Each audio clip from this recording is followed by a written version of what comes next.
Tyler's call would force the entire student body to evacuate, and the threat would make national news headlines. Around this time, Tyler released another high-profile bomb threat hoax. In the midst of the net neutrality controversy in late 2017, Barris would call in a bomb threat to the FCC headquarters in Washington, D.C. This was during a live-stream voting event which featured FCC Chairman Ajit Pai himself. This threat would result in the evacuated.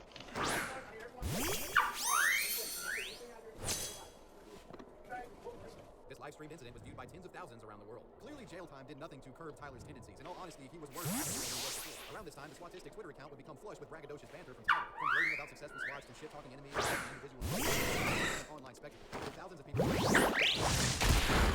known on Twitter for his swatting practices that other depraved individuals actually solicit his services from time to time, using Swatistic as a sort of swatter-for-hire hitman. Most people offered him money for these services, but Tyler enjoyed swatting so much that he would often do it for free. He reveled in inflicting harm on others and by late 2017, things had completely gotten out of hand, and it was only a matter of time before a true tragedy took place. Which brings us to the night of December 28th of 2017. On this evening, two online gaming match of Call of Duty World War II, with the wager on but as with any team-based FPS, emotions ran high.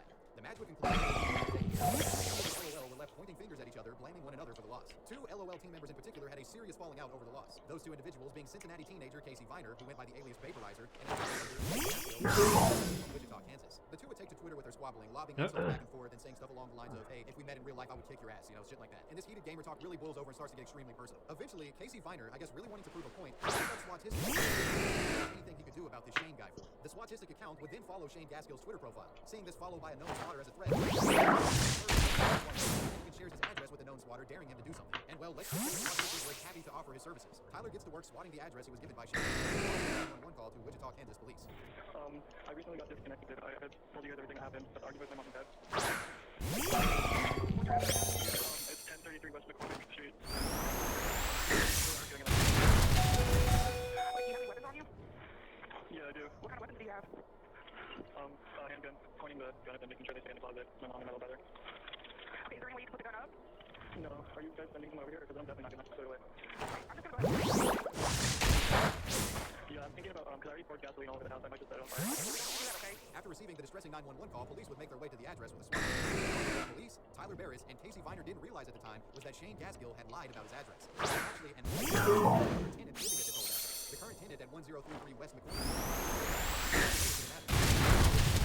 lived there with several family members, including children. While two gamers in a heated altercation might be able to better prepare for a SWAT, this man had no idea it was coming. When SWAT teams arrived, they demanded the occupants of the home to step outside. Andrew Finch, startled and confused, opens his front door and slowly steps out to blinding police lights. The man was by all means compliant. However, while walking outside, a policeman named Justin Rapp claimed to have seen Andrew Finch reach toward his waist. Perceiving an attempt to draw a firearm, the officer shoots Mr. Finch in front of his family. The man falls to the ground mortally wounded. They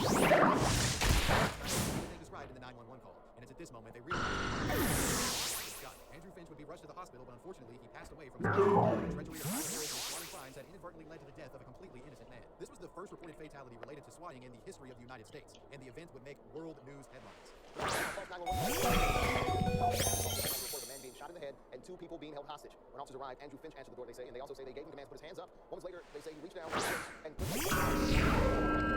We believe this incident is a case of swatting, which is the act of deceiving emergency services into sending a police response to another person's address. In the wake of this deadly swatting, the online community quickly pointed at Swatistic as likely being the individual who caused it and involvement in the situation. In a baffling turn of events, Tyler downplaying his role in the situation, and even makes a now historically infamous appearance, essentially confessing that he was the one who called in the SWAT. Ladies and gentlemen, we have the alleged swatter on here, Statistic. You were involved in this swatting where the 28-year-old man was shot and killed, correct? Suspended, right? I was minding my own business. I'm curious. Retard just gave me his address and he thinks something's going to happen. You want to, and then I followed the kid that he wanted me to SWAT, and the kid that he wanted me to SWAT sent me a DM saying, well, I'm waiting for you to do something pussy, this and that, and then, an attempt was made to SWAT that address. So you swatted that address. You put in the fake hostage situation, correct?